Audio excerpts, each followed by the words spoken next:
my God, we can actually fix this stuff, but we don't. We just push it to the back. We bury our heads in the sand. And that was the sort of start of my journey of saying, no, we've got to take this very, very seriously. This is not a buzzword. This is not something, it's not a tick box exercise anymore. This is about how you behave as a human being and as a community and as a business.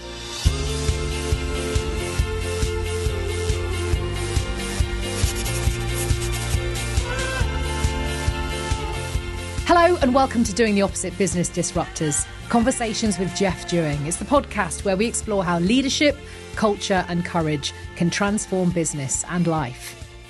I'm Sam Walker and Jeff Dewing is the CEO of Cloudfm Group. It's an organisation that he built from the ground up after losing everything. He's also a best-selling author and a keynote speaker. Today we're going to explore how doing the right thing in business can also be the smartest thing, from ESG to ethics and impact. Jeff, ESG has become a real buzzword. To define it, it's environmental, social and governance. Now, it's a framework used to evaluate a company's commitment to sustainability and ethical practices, which includes its impact on the environment and its relationships with people and society and how it's run. That's the dictionary definition. What does it mean to you? It's simply doing the right thing. So during my journey of building businesses, running businesses and enjoying the success of those businesses, I was a petrol head. I loved my fast cars, my V8 engines, my V12 engines. And in 2015, on the journey of seeing stuff and being influenced by people around me that were challenging, the state of the oceans and all this other stuff, which is all blind to us because it doesn't affect us, allegedly. And then suddenly I thought, I can't drive my petrol car anymore. I'm pumping shit into the air. I'm poisoning people. And it then reminded me of something that happened to me when I was a kid. I was walking down Leytonstone High Street with my mum, and I was 13 years old. And my mum said, "You see that picture?" We was at a pharmacy, and there was two lungs, artificial lungs in the window. One was black and one was pink. And she said to me, "Can you see the difference between them two lungs?" I said, "Yeah." She goes, "Well, why do you think that one's black?" I said, "Well, it's a smoker." She said, "No, the black one is someone who lives in London. The pink one is someone who lives outside London." Oof. And I never forget that. I'll never forget that. And something just clicked that said, I'm done with driving petrol vehicles. So I bought a Tesla in 2015. And from that point forward, despite loving the roar of an engine like most petrol heads do, I couldn't exchange the roar of an engine for poisoning people. So that's where my thought started. That's where my material change started. And I've been fully electric ever since 2015. And then I pushed my company down fully electric, where we've got a fleet of Teslas and so on and so on. So that was sort of the start of me thinking about how we all behave towards the planet. And then I met this incredible guy, Jerome van der Voort, who I met in Lisbon, who's Dutch, who has dedicated his whole life to trying to fix the oceans. And when you're curious, you get to learn a lot of stuff. And I was really intrigued by the information he gave me about the oceans. And I realised that, my God, we can actually fix this stuff, but we don't. We just push it to the back. We bury our heads in the sand. And that was the sort of start of my journey of saying, no, we've got to take this very, very seriously. This is not a buzzword. This is not something, it's not a tick box exercise anymore. This is about how you behave as a human being and as a community and as a business. It's tricky though, isn't it? Not sometimes to come across as preachy, because you're right. The reason we don't concentrate on what's happening in rainforests or what's happening in oceans is actually we've got to pay the gas bill. We've got to put food on the table for the kids. And you can definitely, is it the way you present that information? Because people can just say, well, it's all very well for you to say that, but I've actually got to get through the day. Yeah, but that's, for me, that's just following the herd over the cliff again. And so, if you care about, listen, people don't care about anything unless they understand it, right? So the first thing, it's another famous saying I love, it gets me out of bed every day, makes me think about it every day, is first seek to understand, then seek to be understood. So don't critique something, don't condemn something until you actually understand it. And if you want to criticise something or condemn something or attack something, have the decency to understand it first, right? So when I go on this journey, I think, so we have an event every couple of years called Cloudfm. It's where we bring everybody together to celebrate, to collaborate and whatever. And of course, ESG has run through the heart of this business for the last sort of 8-10 years. And one of the things that's really interesting is that my team, not me, because again, I used to love doing all the events because I know how to throw on a good party. And then my team said, "Can we do it, Jeff?" And I took that quite personally. I said, "Well, what do you mean? I'm not good enough." So they said, no, seriously. I said, yep, no problem. You do it. Anyway, and they put on this event, which blew me away. But there's 250 people at this event.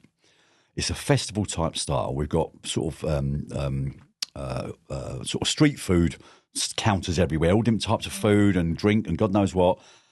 And there's 250 people there. But they decided to make this the most sustainable event ever taken place. And I think, what does that even mean? So, like, the stage that we had all the music on at night was a completely solar-powered stage with batteries. So they charged the whole stage up, the batteries had got it, so the whole DJ and band that night was all off of solar. But all of the food was recyclable within the ground of the events that we were holding this stuff. And the only rubbish that we pulled out of that whole event that was not recyclable was one black dustbin liner for 250 people, which shows it can be done. And it didn't cost us any more money. It was just focus. And the pride that the people took out of knowing that we'd done that and how we'd done it had a massive impact on their belief in us as an organisation and the fact that they're part of it. That's a great example of an event. But if we're looking at day-to-day business, what does doing the right thing really mean day-to-day in business today? Well, it then transpires into, well, if we can do that at such a big event, what can we do just by being in the office? And it's about, recyclable rubbish. It's about how you treat we put free food and drinks on everything at the office for everybody. And, if you get to the end of the week or the end of the day, people are saying, we'll take that so we don't destroy the plastic here. We'll take the milk home. We'll take these sandwiches so it don't get, we'll use these products. Because, in the early days when we first started all this, the amount of food we would throw away because it wasn't consumed. And it was just easier just to throw it away. And it's now like, oh, my God, we've done one dustbin liner for a whole event.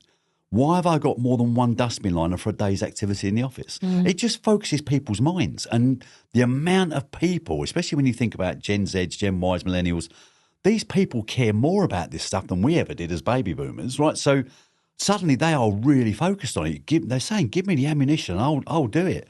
And it really pumps people up and it creates an environment where people are saying, no, I feel ethical. So how does Cloud approach ESG in terms of your interactions with your clients and your day-to-day business practices?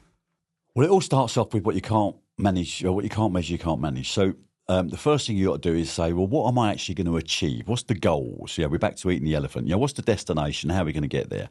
And it all starts off with things like, the first thing is, are you even recognised as taking appropriate action in a sustainable way?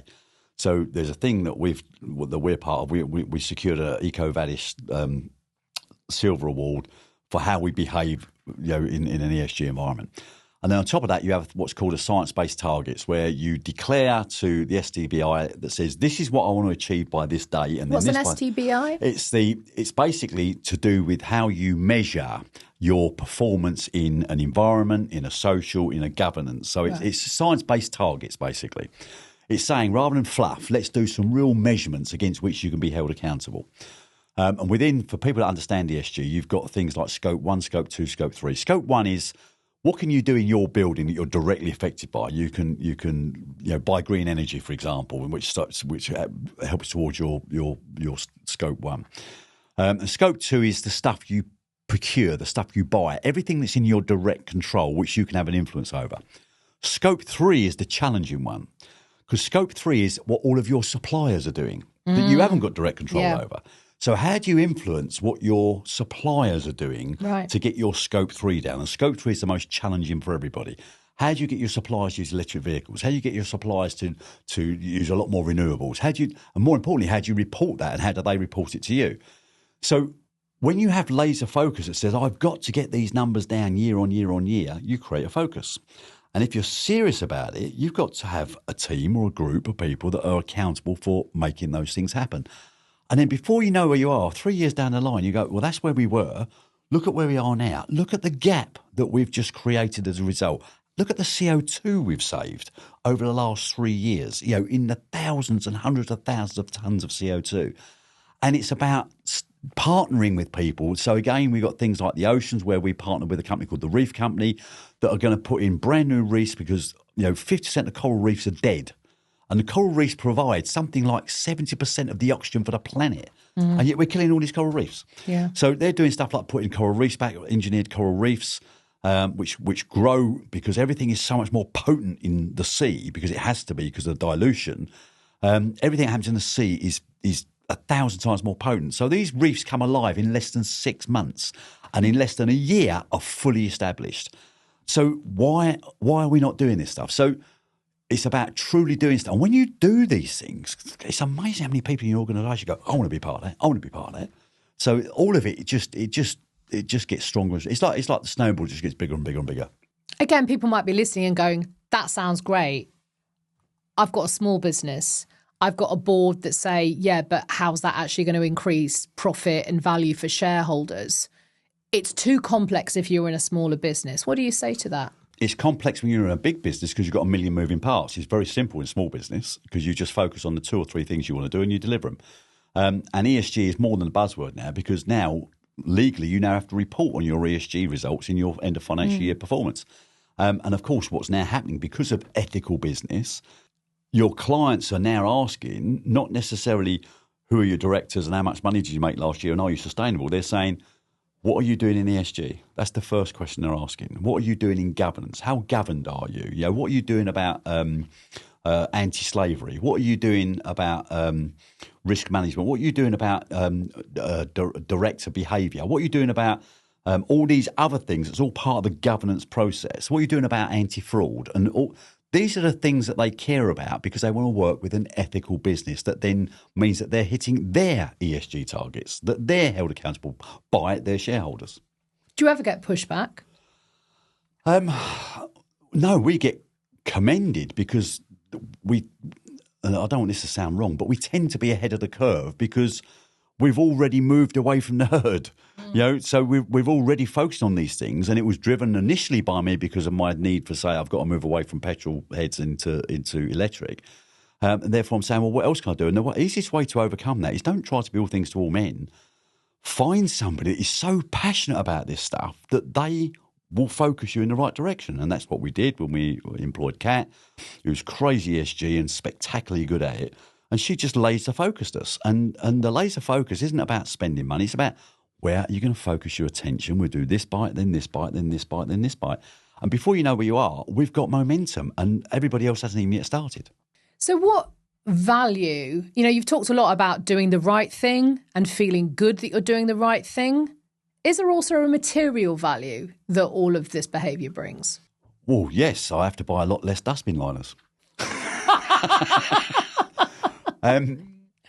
You know, there is value to everything we do. Otherwise, why wouldn't you do it? And a lot of it comes down to the return on investment is the way your people behave. And your people are more engaged and behaving at the top of their level when they believe in what you're doing. No one comes to work to do something they don't believe in. So you get these things right. And not only do people buy into it and deliver it and live it, they are proud of it. Yeah. And as a result of that, you get a different demeanour. You get a different community. You get a strong community. And it all has the impact to high performance. And I'm guessing good behaviour is attractive as well. When we're talking about business, when we're talking about you going out and attracting clients, that behaviour is attractive. Well, it also attracts great people to your organisation to come and work with you and for you. And of course, the things that we do, you know, in an environment like the work environment, is then copycatted by people doing the same things at home. So then again, you get momentum. And then, you know, there's a thing came out a few years ago, which a lot of businesses be aware of, where you could do a salary sacrifice to buy an electric car. You got a government grant via the salary sacrifice people, and suddenly 20 people in our business went out and bought Teslas because they got it at a fraction of the cost. A salary sacrifice, and they felt good about it. And when you ask them, why did you buy the Tesla? It wasn't because I get a fancy new Tesla. It was because it feels good. Where do you see companies getting ESG wrong? When they don't value it. And that doesn't mean companies are not going to survive. It just means that they're going to get left behind because by the time you get moving, you're already 2, 3, 4, 5 years behind the curve. We're back to pushing water uphill. if you're not on the ESG journey and you don't do the things that are easy to do and impacting to do, you struggle to attract talent to your organisation, you struggle to attract and or retain clients, and everything becomes so much more difficult. So why not make it easy? Are you concerned that there seems to be the beginnings, maybe we're a bit further down the road, but of a cultural pushback on this?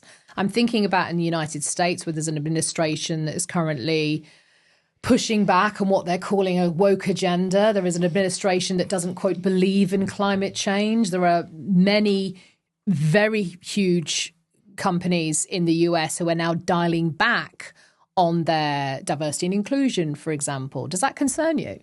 No, because I'm not in America. Is that not going to be contagious, do you think? No, it is in America because you've got a one-man dictatorship. But I think if you look at the best example I can give is when I was an engineer driving around London and going to Kent to fix fridges. Like everybody else, I'd have some sandwiches in my car, I'd have a can of Coke. When I finished the Coke, I threw the can out the window. It was normal, totally normal. And I'd go into a restaurant and finished eating my meal and there's all these people around me and I'd light a fag up. I'd finish my meal, I'd have a fag. Completely normal, because that was the environment we was in. Now you wouldn't dare throw a can of Coke out the window. You wouldn't dare light up a cigarette in a restaurant because it's not the right thing to do. The environment has changed, the culture has evolved, and you're behaving in a way that is much, much better than it was 15, 20 years ago when you walked into a pub and you become a chain smoker just by being in the room for 5 minutes. So things have changed for the better. Where you have a problem is that when you have an environment such as the US that are saying, this is all woke and wind farms are ugly and all the various stuff that's going, there's no such thing as climate change. Organisations in America have to survive, they have to trade, they have to do whatever. If they don't comply, they get left out. And if they get left out, they're in deep shit. So they have to follow the environment. Therefore, it's bad because we're back to, it doesn't matter if you're a country or a business. Everything happens from the top. Whatever the top is driving will become the environment. So if the top is driving, this is all shit, we should all be smoking 60 fags a day and we should all be throwing cans of Coke out the window. And if you don't, you'll be banished. Then suddenly people start throwing cans of Coke out the window and then start smoking 60 fags a day. It's that simple. And how long might it then take to get back? Well, this is the whole thing. It's like 1 step forward, 22 steps back. And that's when the only way that you'll get back to some form of normality is not just having a better leader, it's having a more aggressive leader that's going to push hard. And of course, the big problem you then have is that populations, groups of people, communities don't like material risk change. On my keynotes, I say I've never met anybody on the planet that doesn't love change. But everybody I've met does not like the uncertainty of change. Yeah. So if you go through a process where you're going to change something, as long as you can let the people know how that change is going to affect them, they will embrace change. When you don't tell them how it's going to affect them, you create uncertainty. And when you have uncertainty, that's the human's biggest error, the human's biggest enemy. So that's the bit that people get wrong. They go through a change process, but they don't explain the consequences of that change on the people affected by it. I want to talk just for a minute about greenwashing. Can you explain what greenwashing is? Yes, it's when someone says to you, pay me £1 for every £100 you take and I'll plant you a tree. That's greenwashing. Planting trees is great. There's nothing, obviously trees are fantastic things. But the problem is where you then get companies that think, oh, here's an opportunity to make money. So they'll sell the same tree to 500 companies. So you're actually suggesting, and those companies going, oh, I feel good because I've ticked the box here and I've bought a tree. But what they don't realise is that so have 500 companies bought the same tree, but it's still only producing the same amount of CO2 or oxygen, or consuming CO2 and producing oxygen. So that's greenwashing. That's people just giving it complete nonsense. So you have to, we're back to first seek to understand what it is you're trying to do, understand what it is that you can actually do that will make an impact, and demonstrate that you can measure its impact, right? Because if you can't measure what you're doing, then there's an argument it's greenwashing. How then do you turn responsibility into competitive advantage? When you've got an environment that is driven by ESG, with all of its people driven by ESG, that do the things that create a better environment, the decisions they make on every interaction with a client or a supplier is influenced by that decision making. So, for instance, if I've got a help desk operator that is simply, giving work, we get a job coming from a client that needs some fridges fixed, and they'll go to a supplier and say, "Can you fix the fridges?" What they're now doing is they're trying to find the supplier that's the closest to the job, rather than the one that's the cheapest, or rather than the one that's more likely to say yes. They're focusing on who is the closest to reduce the journey. But they're doing that out of habit now because it's become the norm. Therefore, that has an economic advantage because the cost is less because they're closer. Yeah. The efficiency is greater because they get there quicker because they're closer. And it just has a knock-on effect. What's your one message to leaders who want to exist more authentically within an ESG space? Ask yourself what matters in life. Ask yourself what you care about. Ask yourself what your community cares about, what your company cares about. And ask yourself, is it all about money or is it about doing the right thing? Is it about going home and saying, I saved 150,000 tonnes of CO2 this year and I feel good about that. In fact, I want to sing it from the rooftops. And then, of course, singing from the rooftops brings in another 3 inquiries because there's 5 clients that are really impressed you saved 150,000 tonnes of CO2. Thank you. Brilliant conversation. And thank you so much for listening to or watching Doing the Opposite Business Disruptors, Conversations with Jeff Dewing. To find out more about Jeff and his work, do head to jeffdewing.co.uk. If this episode resonated with you, please do share it as well. Now, next time, we're going to wrap up the series with Legacy Leadership, Building What Outlasts You. Until then, do keep questioning, keep leading, and keep doing the opposite. With a big thank you to Nicola Crawshaw at Cloud and also to Michael Blades at What Goes On Media. I'm Sam Walker, and Doing the Opposite Business Disruptors is a What Goes On Media production.